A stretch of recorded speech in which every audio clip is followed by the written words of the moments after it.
Sabi ng iba kapag ikaw ay nakilala, babatiin ka kahit hindi mo kakilala. Lahat ng kakilala ay makakaalala. Pag di ka nakilala, lahat sila wala na. Wala kang pakinabang sa mata ng nakinabang.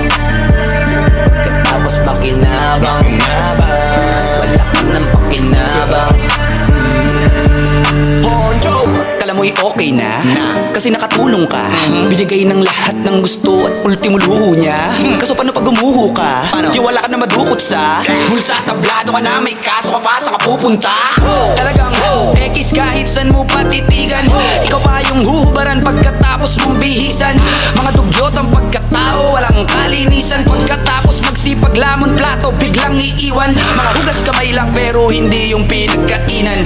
Bawat tanong ang daming rason na ayaw mapagsabihan. Kaya malamang yari ka lalo na pag nagkabadripan. Talagang ikaw ang puntirya, di ka na para pahakingan. Ingat ka lalo na pag madali kang makisama, kasi maisahan ka nila. Diba? Kaya ngayon sinasabihan na kita, pag pumili ka ng kaibigan, wag tulad nila. Pag may kailangan sa'yo, check na bubulagin ka. Pag nakuha na, iiwan ka nila. Yan ang sabi ng iba. Kapag ikaw ay nakilala, babatiin ka kahit hindi mo kakilala. Lahat ng kakilala ay makakaalala. Pag di ka nakilala, lahat sila wala na. Wala kang pakinabang